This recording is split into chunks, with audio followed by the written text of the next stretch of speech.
Channel सागर भक्तिमाला में आपका स्वागत है। भारतीय पौराणिक कथाओं में हनुमान जी एक महत्वपूर्ण स्थान रखते हैं, जिन्हें संकट मोचन और राम भक्त के रूप में जाना जाता है। उनकी महिमा और शक्तियों का वर्णन रामायण में मिलता है, जहाँ वे भगवान राम के परम भक्त हैं। हनुमान जी का जन्म वायु देवता और अंजनी माता के पुत्र के रूप में हुआ था। वे एक अद्भुत बलशाली, बुद्धिमान और तेजस्वी वानर हैं। हनुमान जी की विशेषता यह है कि वे न केवल शक्तिशाली हैं, बल्कि वे अपने भक्तों के प्रति असीम श्रद्धा और भक्ति रखते हैं। हनुमान जी को संकट मोचन के रूप में पूजा जाता है। जब भी भक्त किसी कठिनाई में होते हैं, वे हनुमान जी का स्मरण करते हैं। कहा जाता है कि हनुमान जी अपने भक्तों के संकटों को दूर करने में हमेशा तत्पर रहते हैं। हनुमान जी की भक्ति भगवान राम के प्रति अद्वितीय है। उन्होंने राम के लिए हर संभव बलिदान दिया, उन्हें हर स्थिति में सहायता की। यह हमें सिखाता है कि सच्ची भक्ति हमेशा फलदायी होती है।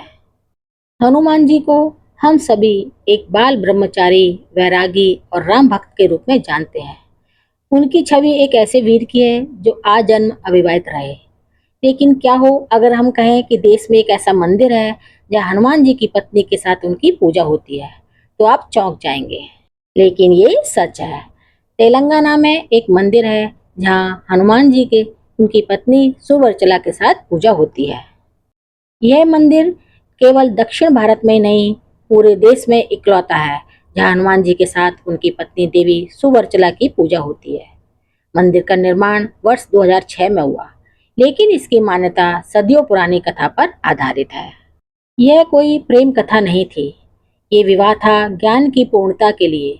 हनुमान जी ने सूर्य देव को अपना गुरु माना और उनकी 9 दिव्य विद्याओं को सीखना चाहा। परंतु समस्या यह थी कि उन 9 में से 4 विद्याएं केवल विवाहित शिष्यों को ही सिखाई जा सकती थी और हनुमान जी तो ब्रह्मचारी थे। अब क्या किया जाए? तब सूर्यदेव ने एक उपाय सुझाया, विवाह करो। हनुमान जी पहले तो टालते रहे, लेकिन ज्ञान की प्यास इतनी प्रबल थी कि अंततः उन्होंने सूर्यदेव की पुत्री सुवर्चला से विवाह के लिए हाँ कर दी। एक ऐसा विवाह जो हुआ पर निभाया नहीं गया। हनुमान जी ने विवाह से पहले ही स्पष्ट कर दिया था, मैं विवाह तो कर लूंगा पर ब्रह्मचार्य नहीं त्यागूंगा। सूर्यदेव ने सहमति दी और हनुमान जी व सुवर्चला देवी का पवित्र विवाह हुआ। विवाह पूर्ण होते ही दोनों ने अपने अपने तप पथ की ओर वापसी की। यह एक आध्यात्मिक गठबंधन था, एक संकल्प, न कि सांसारिक बंधन।